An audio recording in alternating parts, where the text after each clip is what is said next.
अस्सलाम वालेकुम दोस्तों आज इस वीडियो में हम बात करेंगे पाकिस्तान का जो स्क्वाड है T20 वर्ल्ड कप के लिए और जो कि श्रीलंका का जो कि टूर होना है ऑस्ट्रेलिया का पाकिस्तान के अंदर।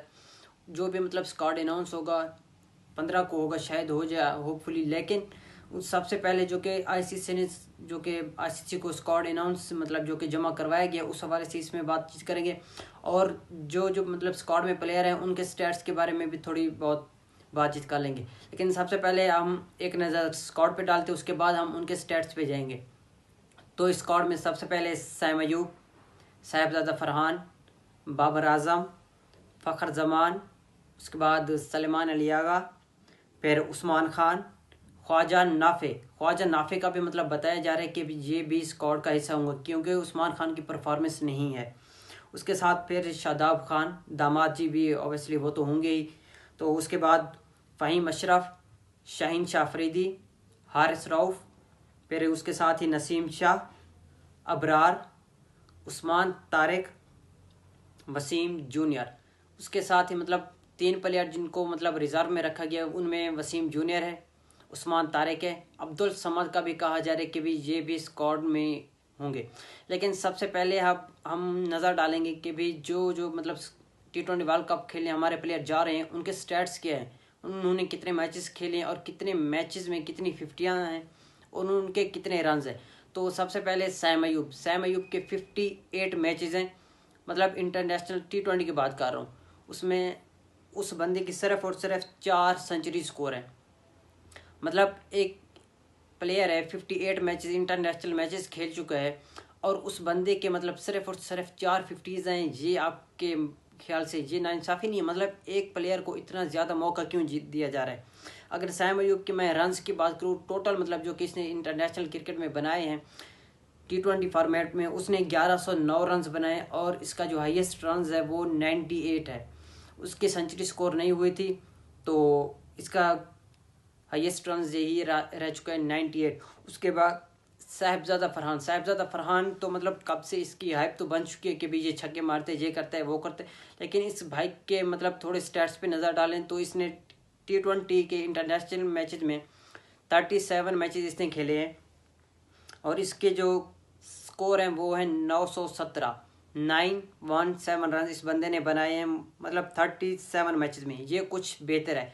हाईएस्ट अगर इसकी बात करें तो हाईएस्ट इसका 80 है, मतलब 80 रन्स जो है इसका हाईएस्ट स्कोर है। अगर इसकी 50s की मैं बात करूँ तो इसने 37 मैचेस में सिर्फ और सिर्फ फ़कत 750 स्कोर किए हैं। मतलब 37 में से आप सिर्फ 750 ये T20 में ये T20 वर्ल्ड कप हमें जिताएंगे।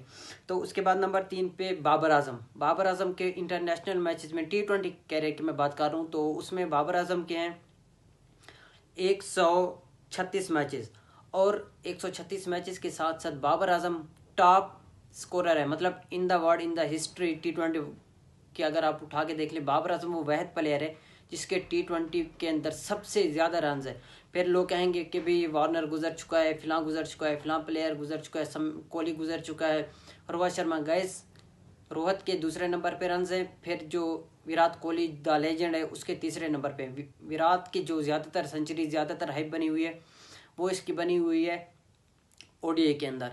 अगर ओवरऑल में बात करूं तो बाबर आजम की जो 50 स्कोर हैं बाबर आजम की T20 के अंदर 40s 50s है। अगर ओवरऑल इंटरनेशनल की मैं बात करूं तो उसके 97 50 स्कोर हैं। तो उसके साथ बाबर की अगर मैं हाईएस्ट रन्स की बात करूं वो 122 है, मतलब 122 रन्स इसका हाईएस्ट स्कोर है। और बाबर आजम की T20 के अंदर 3 सेंचुरी है। मतलब पूरे स्क्वाड को अगर हम पूरे ओवरऑल स्क्वाड को उठा के देख लें तो हमारे पास यही एक बंदा है जिसके पास सबसे ज़्यादा मैचेस का तजर्बा है। और आई होप कि इस टूर्नामेंट में बाबर आजम मतलब टॉप स्कोरर भी हो और हम T20 वर्ल्ड कप भी जीते और ये बंदा अपने ही दम पे मतलब हमें T20 वर्ल्ड कप जितवाए, क्योंकि इसके इतने सारे मैचेस हो चुके हैं। बाबर पहले भी मतलब 2 से 3 world cup T20 world cup खेल चुके हैं, 2021 का भी खेल चुके हैं, 2022 का भी खेल चुके हैं, 2024 का भी। उसमें बाबर ने कुछ खास किया तो नहीं, लेकिन आई होप कि इसमें मैन ऑफ द टूर्नामेंट रहे, ये हमारी दुआ है। उसके बाद फ़खर जमान की जब भी बात आती है लोगों के दिमाग में एक ही बात आती है कि भी फ़खर जमान इंटेंट वाला प्लेयर है, कभी भी रुक गया ना तो ये सिंगल हैंडेड मैचेस जितवा सकते हैं। और हमने कई बार देखा, मतलब जब भी फ़खर जमान यहाँ पे रुकता है तो उसके मतलब वो मैच को फिनिश करके जाता है। मतलब दूसरी टीम के पास मौका नहीं होता कि भाई हम मैच में वापस आएँ जब ये बंदा ठहर जाता है।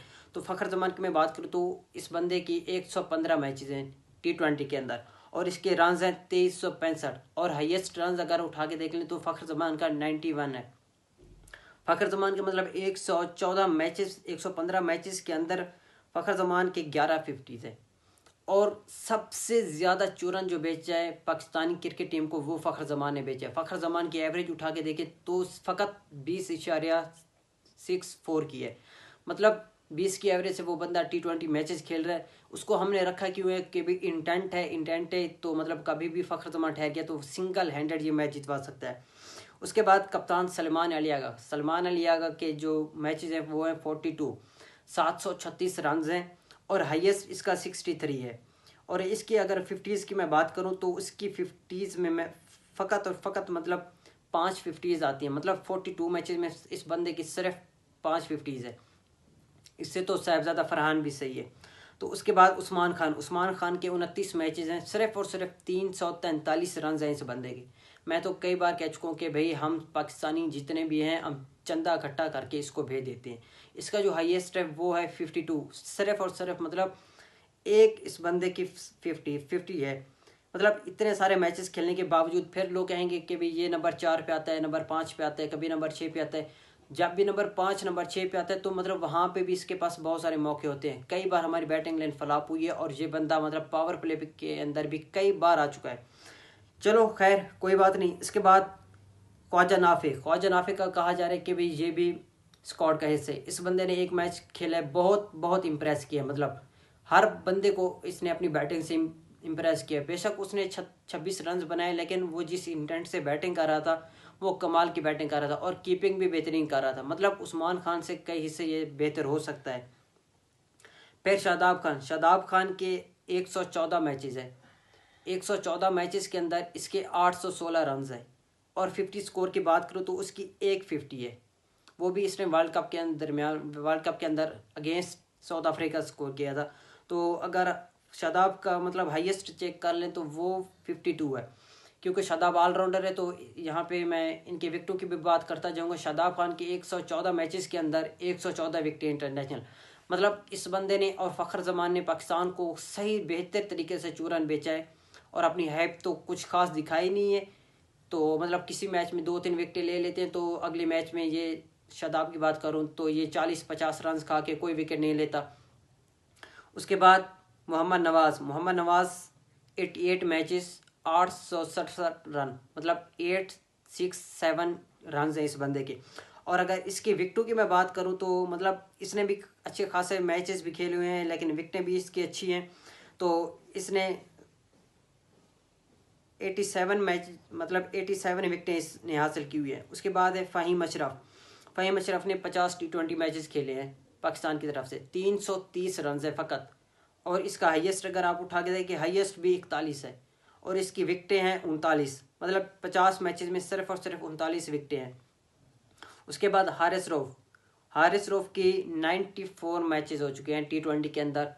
इसको कुट भी सबसे ज़्यादा पड़ती है, और पाकिस्तान का जो स्क्वाड जा रहा है T20 का, और ये वाहिद बंदे हैं जिसकी सबसे ज़्यादा विकेटें हैं। मतलब 133 इसकी विकेटें हो चुकी हैं।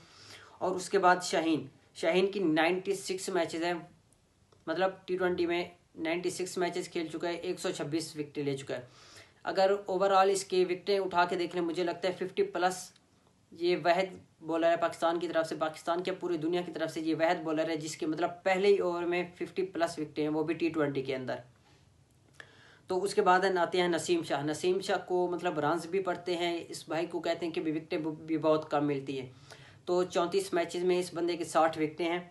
उसके बाद उस्मान तारिक ने सिर्फ फ़कत 2 मैचेस खेले हैं पाकिस्तान की तरफ से, और पहले मैच में इसने 2 विकेटें हासिल की थी, और अपने दूसरे मैच में इसने हैट्रिक की है, 4 विकेटें। 2 मैचेस में इस बंदे की 6 विकेटें हैं।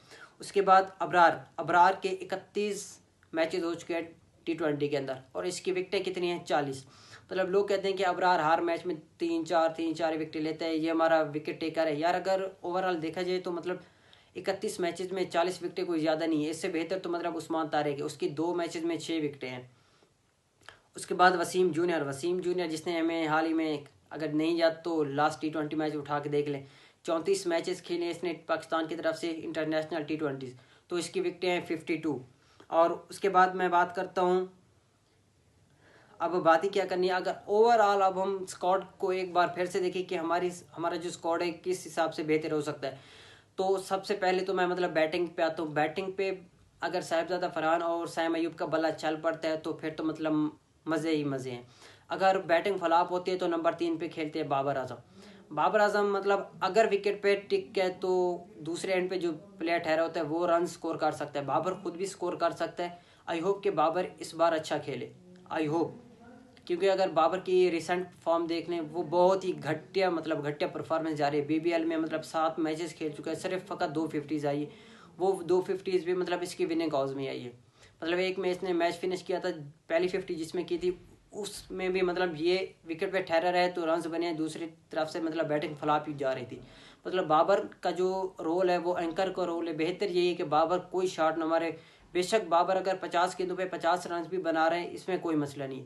T20 के अंदर बाकी 70 गेंदें जो रहती है अगर उसमें भी 150 रन बन जाता है तो बाबर के 50 मिला के मतलब T20 के अंदर 200 रन पाकिस्तान हर मैच में मार सकती है। लेकिन फिर लोग कहेंगे कि भी बाबर 100 के स्ट्राइक रेट से खेल रहे हैं। यार अगर वो 100 के स्ट्राइक रेट से भी खेल चुका है, दूसरे एंड पे अगर कोई प्लेयर आके मतलब 200 के स्ट्राइक रेट से 170 के स्ट्राइक रेट से खेल रहा है तो पाकिस्तान का स्कोर तो देखे ना 200 तक जा रहा है। फिर कहेंगे कि भाई 200 क्या करना है यार, T20 के अंदर बहुत बहुत है 200 रन। अगर 200 रन भी लगते हैं तो हमारी टीम के पास इतनी बॉलिंग लाइनअप है जिसमें नसीम शाह है, शहीन अफरीदी है, स्पिन में शादाब भी होगा। शादाब तो ऑब्वियसली हर प्लेइंग 11 में होना चाहिए और होगा भी सही, क्योंकि वो परफॉर्म करके आ रहे सबको पता है। वो भाई मतलब मुझे तो ऐसे लगता है मतलब शादाब ऐसे परफॉर्म करके आए हर मैच में, मतलब जिस तरह वो 5-6 विकेट ले रहा हो उसको इस बेस पे शायद सिलेक्ट किया गया है। फिर अबरार भी आता है, स्पेन में मोहम्मद नवाज भी है। मतलब ओवरऑल अगर हम अपने स्क्वाड को देखें स्क्वाड मजबूत है। अब पाकिस्तान की एक ये भी मतलब बात रही है कि भी एट द एंड पॉइंट पे वो कल्टी मार लेते हैं, लेकिन मुझे जैसे लगता है कि अब्दुल समाद T20 के वर्ल्ड कप के स्क्वाड में नहीं होगा। उसकी जगह पे कोई और रखेंगे क्योंकि पाकिस्तान की टीम है, कुछ भी कर सकते हैं। अगर आप रिसेंट उठा के देखें जो कि हमारा टूर्नामेंट हुआ है एशिया कप, जो कि मतलब एशिया कप में भी पाकिस्तान ने यू टर्न लिया है, लेकिन सबसे इंपॉर्टेंट जो पाकिस्तान ने यू टर्न लिया था वो लिया था चैंपियन ट्रॉफी में। किसी को मतलब ख्वाब ख्याल नहीं था कि भी फ़हीम अशरफ आएंगे, मतलब उन्होंने फ़हीम अशरफ को डाल दिया था। लेकिन अब नहीं पता कि पाकिस्तान ऐसा कौन सा कांड करेगा, कौन से प्लेयर को ले आएगा। गाइस तब तक चलते हैं, नेक्स्ट वीडियो में मिलेंगे। चैनल को लाइक करें, सब्सक्राइब करें ताकि मेरी हर आने वाली वीडियो का नोटिफिकेशन आप तक पहुँच रहे। Good night.